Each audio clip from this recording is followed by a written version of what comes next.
श्री गणेशाय नमः। अब ये बात महाराज पूरे युद्ध स्थल में पहुंच गए। ये बात सारी चारों तरफ फैल गई कि दादा भीष्म ने प्रतिज्ञा कर ली है कि अब मैं पांडवों का वध करना प्रारंभ करूंगा, पांडवों को मार दूंगा। अब जो ही महाराज मालूम पड़ा पांडवों को, बड़े विचलित हो गए। द्वारिकाधीश को मालूम चला, द्वारिकाधीश को पता चला तो भैया द्वारिकाधीश तो बड़े विचलित हो गए हैं। क्या किया जाए, क्या करें? भीष्म की प्रतिज्ञा को कैसे तोड़ा जा सकता है?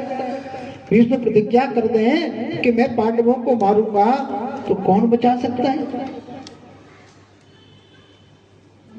और भगवान तो पहले ही कह चुके हैं, गीता में भी कहा है, न मे भक्ता प्रणश्यति, मेरे भक्त का कभी नाश नहीं होता। अब अर्जुन तो समर्पित होकर के बैठे। भगवान सोचने लगे क्या किया जाए, अब मेरी प्रतिज्ञा का क्या किया जाए, और पांडव मेरे आश्रित हैं, उनको कैसे बचाया जाए? भगवान ने कहा कोई ना कोई लीला तो करनी पड़ेगी। प्रातः काल आसन में लगा करके ध्यान में बैठे हैं। कन्हैया ने सोचा कुछ ना कुछ उपाय किया जाए। क्या किया? द्रौपदी को बुलाया, द्रौपदी चलो मेरे साथ चलो। कहाँ? अरे चलो तो। द्वारिकाधीश द्रौपदी को साथ लेकर के गए, बड़ा सा घूंघट कर लिया महाराज। धीरे धीरे धीरे जा रहे हैं तो क्या देखा, जो पैरों की पादुकाएं हैं ना, वो चट चट चट की आवाज कर रही हैं। भगवान ने सोचा कहीं पादुकाओं से आके खुल गई तो सारा काम बिगड़ जाएगा। द्रौपदी से कहा ला ला ये पादुकाएं मुझे दे दे, और द्रौपदी की पैरों की पादुकाएं नहीं भगवान ने और अपने हृदय से लगा दी। भक्त की पादुकाएं लेकर के हृदय पर धारण कर ली। जो आगे गए, दादा भीष्म जो है ध्यान में बैठे हैं, जाकर के प्रणाम किया। द्रौपदी ने आंख खोल करके देखा कोई सौभाग्यवती स्त्री है, आशीर्वाद दिया, अखंड सौभाग्यवती भव, अखंड सौभाग्यवती भव, अखंड सौभाग्यवती भव। अब जो ही आंखें खोल करके देखा तो सामने द्रौपदी है। सामने द्रौपदी देखी तो भीष्म कहने लगे द्रौपदी कौन लाया? अरे वो नहीं लाया कोई नहीं महाराज, मेरा मन था कि दादा को प्रणाम कर आऊं तो मैं प्रणाम करने आ गए। भीष्म कहते नहीं नहीं नहीं, तुम्हारा मन नहीं हो सकता, बताओ कौन लाया? अरे बोले मेरी एक सखी है, उसके साथ में आ गई। भीष्म कहते कोई सखी भी नहीं ला सकते, बता कौन है? सामने देखा वो द्वारिकाधीश खड़ा हुआ है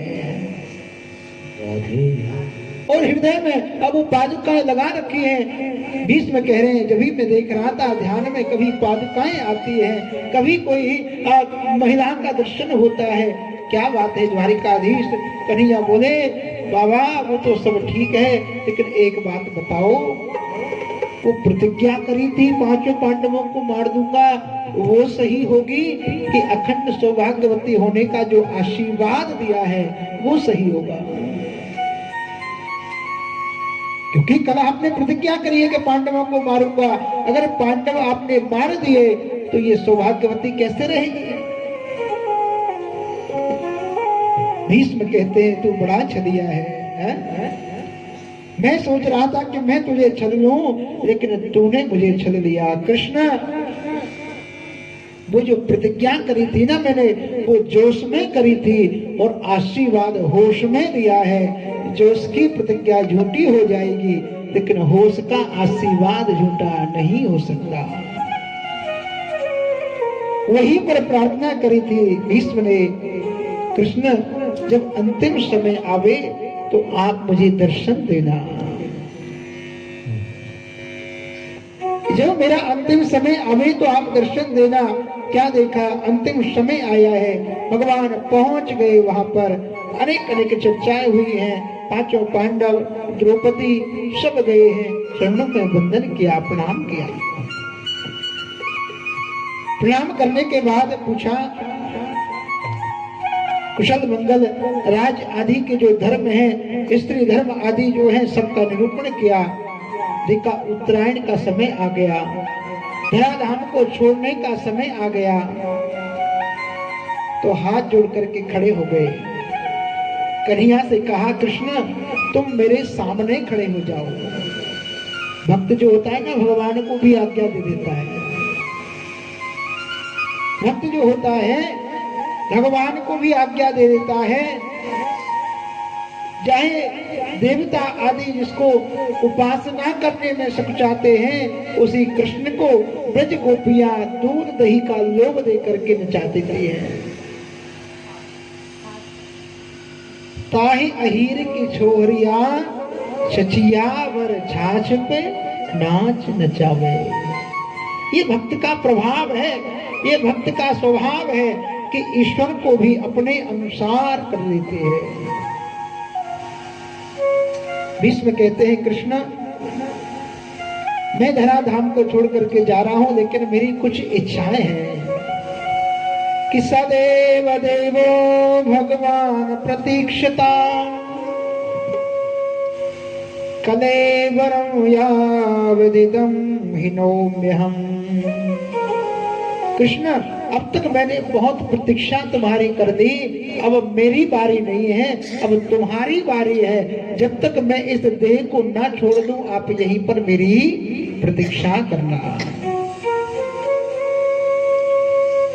भीष्म कहते हैं, कृष्ण तुम्हारा प्रेमी, तुम्हारा प्रिय, तुम्हारा भक्त कोई जब तुमसे दूर होता है, तुमसे दूर जाता है ना, तो तुम्हारा मुख उदास हो जाता है, तुम्हारा चेहरा मलिन हो जाता है। मैं जाऊं आपका चेहरा मलिन हो जाए, मैं नहीं चाहता। इसलिए मेरे सामने मुस्कुराते रहना, मेरे सामने तुम्हारी मुस्कुराहट बनी रहनी चाहिए।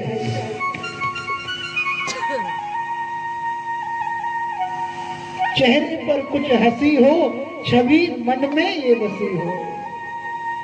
जब प्राण तन से निकले, यमुना का तट हो, वंशी भट्ट हो, मेरा सामरा निकट हो, जब प्राण तन से निकले। तो कहा कि प्रभु आप मेरी प्रतीक्षा करना, आपके चेहरे पर प्रसन्नता हो और चतुर्भुज रूप में आपका दर्शन हो। सुंदर स्तुति करने के बाद उत्तरायण आने पर ही श्री दादा भीष्म ने अपने देह का त्याग कर दिया।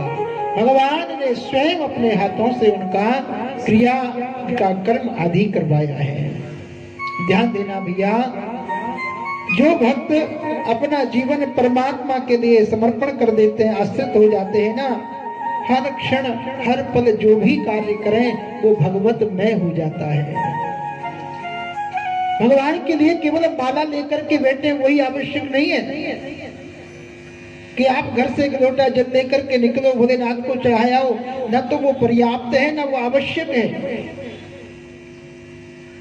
हमारा जीवन समर्पण में हो, घर में माता की, पिता की, पति पत्नी पुत्र आदि के जो व्यवहार हैं, जो कर्म हैं, जो धर्म है, उनका विधिवत पालन करना भी पूजा ही है। पूजा मान करके करें कि जो कार्य है, घर में हमारे बुजुर्ग माँ बाप बैठे हैं, इनको जो है मैं प्रसन्न कर दूं तो भगवान प्रसन्न हो जाए। मेरा जो कार्य है, आज मेरे पास संपत्ति धन अधिक है तो मैं उससे उपकार कर दूं किसी के ऊपर, तो भगवत कार्य हो गया। हर क्षण हर पल ऐसा भाव जीवन में आवे तो वो भी भगवत पूजा है। जल चढ़ाओ बहुत अच्छी बात है। भगवान तो गीता में भी कहते हैं, पत्रम पुष्पम फलम तोयम यो मे भक्त्या प्रयच्छति। जो भी मुझे कुछ प्रदान करता है मैं प्रसन्नता से स्वीकार करता हूं, भगवान कहते हैं गीता में। लेकिन हर क्षण हर पल पत्र क्या है, संतों ने बड़ा सुंदर बताया। एक पत्र तो ये है, तुलसी पत्र भगवान को चढ़ा दो, बिल पत्र चढ़ा दिया, दुर्वांकुर चढ़ा दिया, ये पत्र है। पुष्प है, अनेक अनेक पुष्प है, गुलाब का है, आदि आदि चढ़ा दिया भगवान को। फलम, फल यानी जो फल है वो चढ़ा दिया भगवान को। और तो माने जल, भगवान कहते हैं इनको मैं स्वीकार करता हूँ। लेकिन संत कहते हैं ये पत्र जो है ना, ये पत्र तुलसी पत्र और बिलपत्र आदि नहीं, ये पत्र है संबंध वाला पत्र। ये पत्र है संदेश वाला पत्र। पूर्व में हम जो पत्र चिट्ठियां भेज देते किसको, जो संबंधी है, तो भगवान कहते हैं ये पत्र यानी ये संबंध आप मुझसे जोड़ लो, यही पत्र मैं स्वीकार करता हूं। भाव से कहिए राधे। दूसरा है पुष्प। पुष्प होता है सुमन। पुष्प को पर्यायवाची शब्द है सुमन। भगवान कह रहे हैं आप गुलाब, ये कनेर आदि का पुष्प मुझे दो मत दो, लेकिन आपका जो सुमन है, आपका जो सुंदर मन है, आपका जो निर्मल मन है, वो मुझे समर्पण कर दो, उसी से मैं प्रसन्न हो जाता हूँ। पत्रम पुष्पम। तीसरा आया है फलम। फल क्या है? पूजा करने हम बैठते हैं ना, तो संकल्प लेते हैं ये कार्य पूरा हो जाए, इस कार्य के लिए हम कर रहे हैं, आदि आदि संकल्प करते हैं ना। आरती भी गाएं, चालीसा भी गाएं, जो ये पढ़े हनुमान चालीसा होए सिद्धि, सिद्धि प्राप्ति हो जाए, होए सिद्ध साखी गौरीसा, संकट कटे मिटे सब पीरा, अनेक अनेक कामनाएं हम रखते हैं। तो ये जो फल है, ये जो कामनाएं हैं, ये कामनाएं, ये फल भगवान को समर्पित कर दें। भगवान कहते हैं वो फल मैं सहर्ष स्वीकार कर लेता हूं। और तो ये माने होता है जल। कभी कभी भावुक हो जाए, भगवान की करुणा को देख करके, भगवान की लीलाओं को सुन करके, भगवान की उदारता को देख करके जो नेत्र सजने हो जाए, वो भगवान को हम समर्पित कर दें। भगवान कहते मैं उनसे प्रसन्न होता हूँ। पत्रं पुष्पं फलं तोयं यो मे भक्त्या प्रयच्छति। भक्ति से, प्रेम से मुझे समर्पण करता है, भगवान कहते मैं उनको स्वीकार करता हूँ। दादा भीष्म की भगवान ने इच्छा को पूर्ण किया है और अपने द्वारिका के लिए गए हैं। इस प्रकार बड़ा सुंदर वर्णन श्री भागवत जी का निरूपण श्री वेद व्यास जी ने किया और सुनाया अपने पुत्र सुखदेव के लिए। सुखदेव जी का जब से जन्म हुआ है ना, तो जन्म लेते ही 12 वर्ष पर्यंत सुखदेव जी मातृगर्भ में रहे। जन्म के उपरांत जो मानसिक सृष्टि होती है ना, अब बौद्धिक स्तर में आप विचार करो तो हो सकता है आप सोचो जन्म दिया बच्चा किसे चले दिया। पूर्व में मानसिक दृष्टि सृष्टि के बारे में जो बताया गया है, ब्रह्मा जी आदि ने मानसिक सृष्टि करी, विचार आया पुत्र उत्पन्न हो जाए, सनक सनंदन सनातन सनत कुमार 4 पुत्र हो गए, रुद्र आदि ऐसे 10 पुत्र मानस पुत्र जिनको कहा जाता है, नारद जी आदि को। सुखदेव स्वामी ने जन्म लिया और जन्म के उपरांत ही जंगल में चले गए और इतना सुंदर ग्रंथ बना दिया। तो बोले किसको पढ़ाऊं? तो कहा एक ही है, अपना ही पुत्र है जिसका नाम है सुखदेव। अब सुखदेव जी महाराज तो जंगल में है, कैसे बुलाया जाए? संसार से दूर है, कैसे उनको बुला करके पढ़ाया जाए? तो कुछ श्लोक दिए और दे करके कुछ शिष्यों को कंठस्थ कराए और कहा देखो इन श्लोकों का गान करना। इन श्लोकों को जहाँ सुखदेव बैठे हैं समाधि में, वहां जाकर के गान करना, तो सुनेंगे, अर्थ जान करके प्रकट हो जाएंगे। अब जो हमारे शिष्य गए और जाकर के इन श्लोकों का वाचन करने लगे कि वरहा पीणो नटवर वपुः कर्णयो कर्णिकारं बिभ्रद्वासः कनक कपिशं वैजयन्तीं च मालां रन्ध्रान् वेणोरधर सुधया पूरयन् गोपवृन्दैः वृंदारण्य स्वपदरमण प्राविशद गीत कीर्ति। भगवान के सुंदर स्वरूप का वर्णन किया गया है।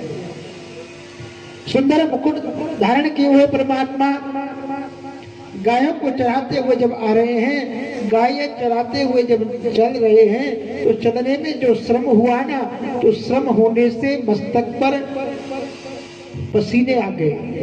अब जगह जगह जगह जगह पसीने एकत्रित हो गए। अब गायों के जब चल रही हैं तो पैरों से उड़ी हुई धूल उस पसीने में जाकर के लग गई। अब पसीने में जाकर के वो लगी ना धूल, तो जहां जहां पसीना था और वहां वो धूल लगी, सुंदर पीले पीले धूल ब्रज रज। अब ऐसा लग रहा है जैसे जगह जगह जगह लगता है जैसे कृष्ण हमारे पास है। कई बार घर के कार्य कर रही हैं और करते करते करते करते जो ही आगे बढ़ी, क्या देखा कि लगा कि भगवान हमारे पास हैं, अंक में भर देना चाहती हैं, लेकिन भगवान तो वहां नहीं है। सिर लगा दीवार में जाके, अरे अरे मुझसे तो भूल हो गई। जब देखा तो कहा, अरे मुझे लगा था कि भगवान हमारे समीप हैं। भगवान की लीला सुनता है जब भक्त, तो उसे ऐसा लगता है कि परमात्मा मेरे सन्मुख ही है, मेरे साथ ही है, साथ में लीला कर रहे हैं। नाम रूप लीला धाम धाम का सेवन करने से भी वही प्रवृत्ति जीव के भक्त की हो जाती। आकर के कहा, महाराज ये ग्रंथ मुझे श्रवण कराइए। क्योंकि जो रसिक हो जाता है ना, जो प्रेमी हो जाता है, अब लोग कुछ ना कुछ कहते ही रहते हैं। लोग कहेंगे कि ये तो बाबरा सा हो गया है, ये तो जब देखो वृंदावन जाता रहता है, ये जब देखो कथा ही सुनता रहता है। लोगों का तो काम कुछ न कुछ कहते रहना है, कहते रहेंगे। लेकिन जो भगवत प्रेमी है उसे इन बातों का फर्क नहीं पड़ता, वो सुनता ही रहता है, वो भगवत दर्शन करता ही रहता है, बड़ा निहारता है भगवान को। आप कभी वृंदावन गए हो, राधा वल्लभ जी, राधा रमण जी, बांके बिहारी का दर्शन आपने किया होगा, तो कई लोग आपने देखे होंगे टकटकी लगा करके देखते रहते, बड़ी देर हो जाए। रश्का बाबा थे ना, रश्का पागल बाबा जो भजन गाते थे, वो कभी कभी बांके बिहारी दर्शन करने जब आते तो इतने भावुक हो जाते महाराज, ऐसे आंखों को पकड़ लेते, ऐसे आंखों को पकड़ करके तब दर्शन करते। क्योंकि पलक गिरेगी तो भगवान का दर्शन दूर हो जाएगा। भाव में होकर के भगवान का दर्शन करते। सुखदेव स्वामी आगे ये कथा सुनने के लिए, श्रवण करने के लिए, बड़ी सुंदर कथा सारी पढ़ाई है सुखदेव स्वामी जी को, और सुखदेव जी ने राजा परीक्षित के लिए श्रवण कराई है। राजा परीक्षित जो भगवान ने अभी उत्तरा के गर्भ में रक्षा की, जन्म हुआ ना भगवान का परीक्षित जी का, तो नाम रखा विष्णुरात। परीक्षित जी का नाम है विष्णुरात। विष्णुना रातेति विष्णुरात।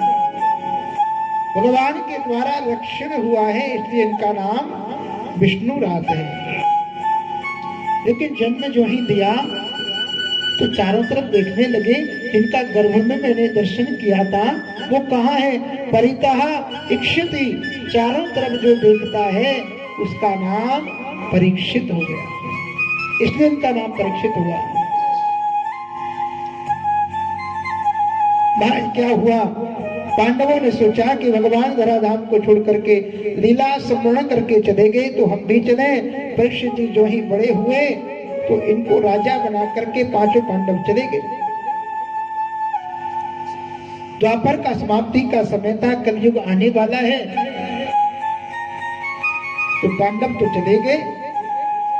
अब राजा है परीक्षित। जंगल में भ्रमण करने के लिए निकले। अचानक दृष्टि पड़ी कि एक बैल है और बैल एक पैर पर खड़ा है केवल, कोई एक काला काला पुरुष उसको भी काट देना चाहता है।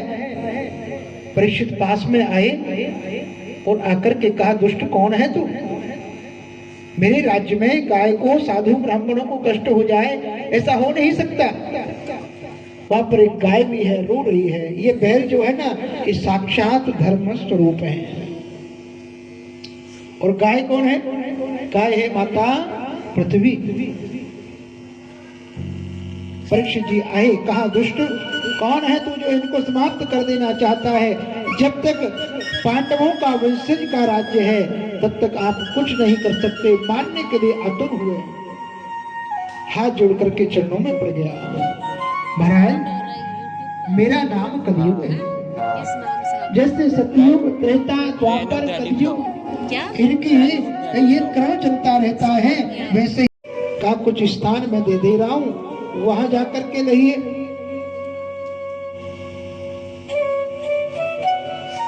तो परीक्षित जी ने जो है 4 स्थान बताए। कलियुग तुझे रहना है ना, तो 4 जगह रहो।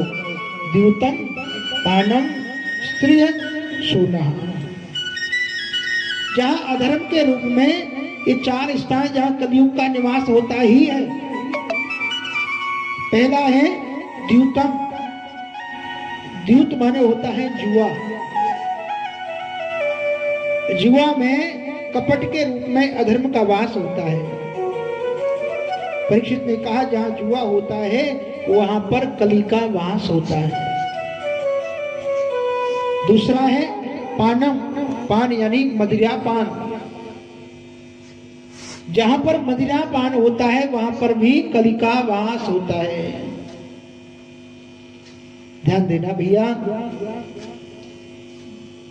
ये द्यूत, पान, हिंसा आदि जहां पर ज्यों ज्यों वृद्धि हो रही है, ध्यान रखना, त्यों त्यों कली का प्रभाव बढ़ता ही जा रहा है।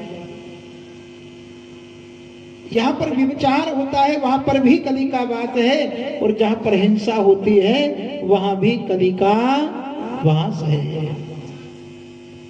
द्यूतम, पानम, स्त्रिय, सूना, यत्रा धर्म चतुर्विदः। यहाँ पर कली का वास होता है, वहां जाकर के रहो। हाथ जोड़ लिए, बोले महाराज मेरा तो ये कम स्थान है, और कहीं बताइए। तो कहा, सोने में निवास कर लेना, जात रूप मदात प्रभु। अब देखो, परीक्षित ने कहा कि सोने में कली का वास है, और गीता में भगवान कह रहे हैं, धातु नाम कांचनोस्मि। धातुओं में मैं सोना हूं। अब ये तो बात बड़ी बिगड़ गई। अब सोने में भगवान का वास है कि कली का वास है? राजा परीक्षित ने कहा कि सोने में तेरा वास है, वहां 5वां स्थान दे दिया। और गीता में भगवान कहे कि सोने में मैं, धातुओं में मैं सोना हूं। तो संतों ने बड़ा सुंदर इसका उदाहरण दिया है। संतों ने बड़ा सुंदर इसका उत्तर दिया। कहा, भैया जो पीड़ा से उत्पन्न सोना है, जो दुखित मन से एकत्रित किया गया सोना है, किसी को कष्ट दे करके एकत्रित किया गया सोना है, उसमें कली का वास है। और जो मेहनत से कमाया गया है उसमें भगवान का वास है। किसी के आंसू से एकत्रित किया गया सोना है ना, वो कभी सुकून नहीं दे सकता। सुकून हमेशा त्याग ही देगा। त्याग जीवन में होगा तो बड़ा सुकून मिल जाएगा। संग्रह की प्रवृत्ति होगी तो भले ही आपको लगे कि मैं वो सुख साधन दिखाने के लिए मैं बहुत कहूं कि मेरे पास बहुत कुछ है, और त्याग प्रवृत्ति अगर नहीं है तो एकांत जीवन कभी प्रसन्न नहीं रह सकता। साधन सुख तो देंगे। अब गर्मी लगी है तो पंखा, एसी, कूलर होंगे तो ही वो दूर होगी, जरूर है, आवश्यकता है। लेकिन एसी में बैठ के और सुखी सुख हो गया ये भी जरूरी नहीं, ये भी जरूरी नहीं। कई बार आपसे सुना होगा कि एसी चला करके फांसी लगा ली है। एसी में अगर सुखी होता तो कोई फांसी क्यों लगाता? आनंद है त्याग में। त्याग होगा तो मन प्रफुल्लित रहेगा, मन आनंदित रहेगा। अभी चोट लग जाए हमारे, जरा सा रक्त बह जाए, जरा सा खून निकल जाए तो बड़े दुखी हो जाएंगे आप। अरे बोले इतना आज जो है 10 ग्राम खून निकल गया, आज तो बर्बादी हो गई, आज तो बड़ा नुकसान हो गया है, खून निकल गया गिरने मात्र से। और अभी आपका मन में भाव आ जाए, कोई मित्र हो, आप क्या करेंगे, हॉस्पिटल जाएंगे और जानबूझ करके उससे सुई लगवाएंगे और 250 ग्राम खून दे करके आ जाएंगे, हैं? और मन बड़ा प्रसन्न रहेगा। 10 ग्राम गिर गया तो बड़ा दुख हो गया, और 250 ग्राम दे आए तो बड़े खुशी हो रहे हैं। क्यों खुश हो रहे हैं? क्योंकि आपने त्याग किया है, आपको लगा कि मेरे द्वारा दिया गया किसी का जीवन बचाने वाला है। थोड़ा गिर गया तो कष्ट हो गया, ज्यादा दे करके आ गए, त्याग किया तो मन प्रसन्न हो गया। इसलिए त्याग ही प्रसन्नता देने वाला है।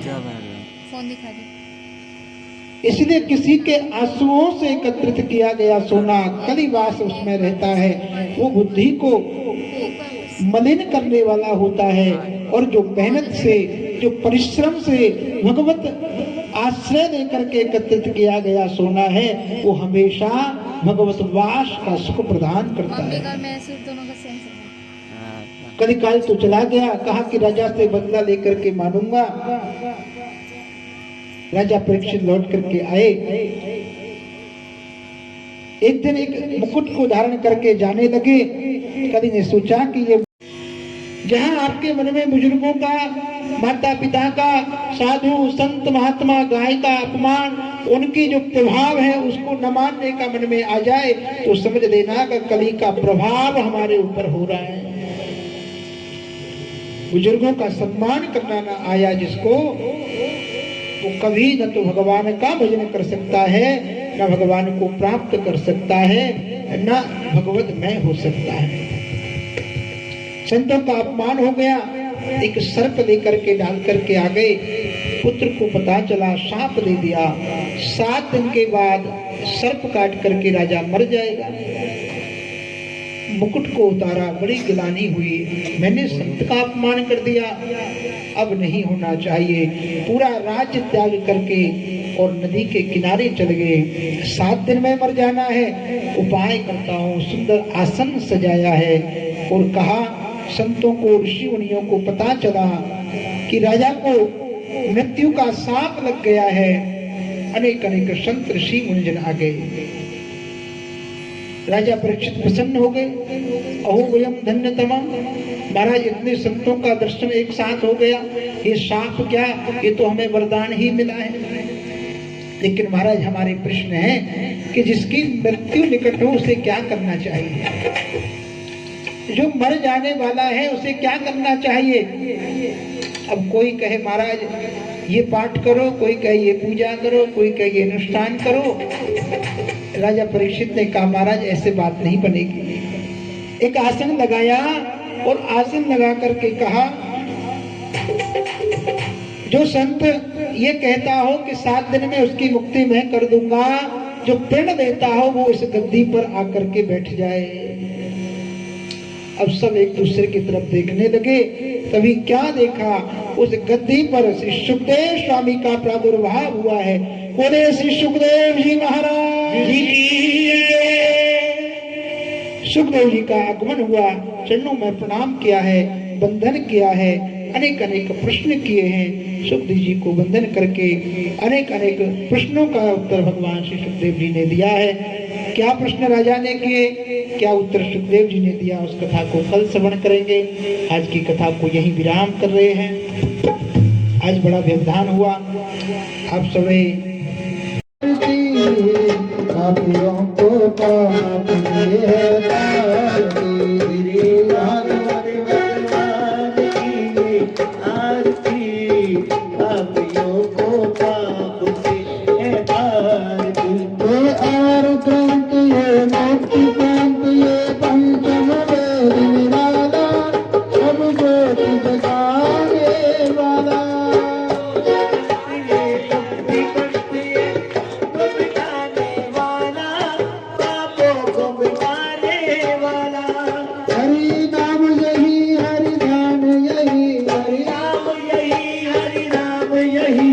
के मंगल की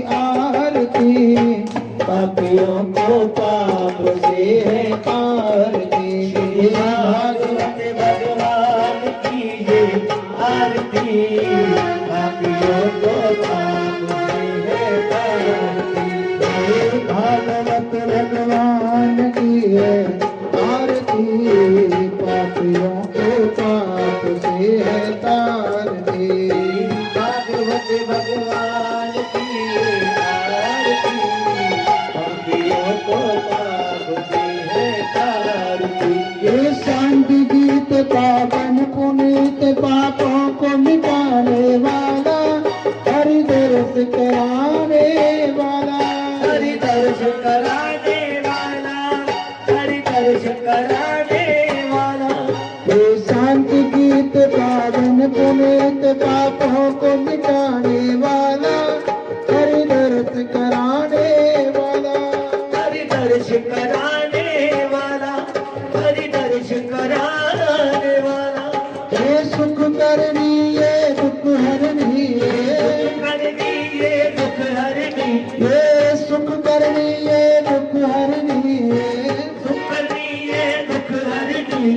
मधुसूदन की आरती, पापियों को पाप से है तारती। भागवत भगवान की है आरती, पापियों को पाप से ये तारती।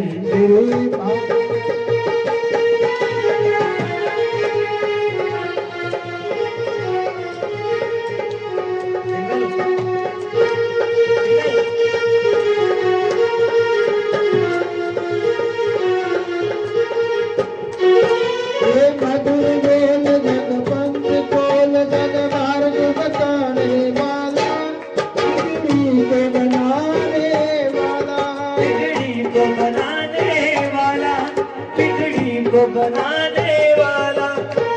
मधुर बोल जगपंथ बोल जग मार्ग बताने वाला, बिगड़ी को बनाने वाला, बिगड़ी को बनाने वाला, बिगड़ी को बनाने वाला।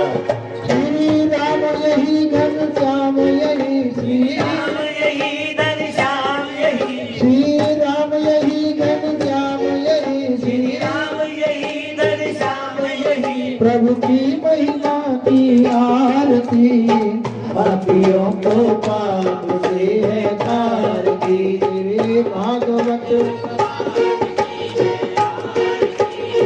पापियों को पाप से है तारती।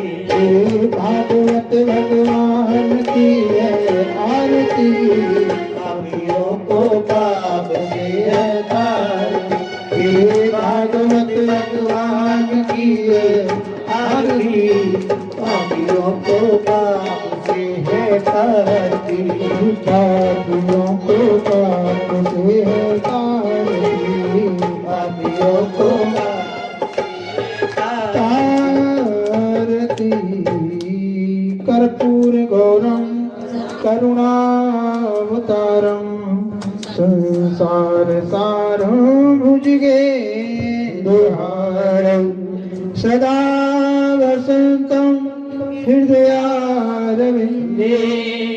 भवं भवानी सहितं नमामि, भवं भवानी सहितं नमामि। हरार्घ्यं समर्पयामि निधीन शीतलीकरणं वा।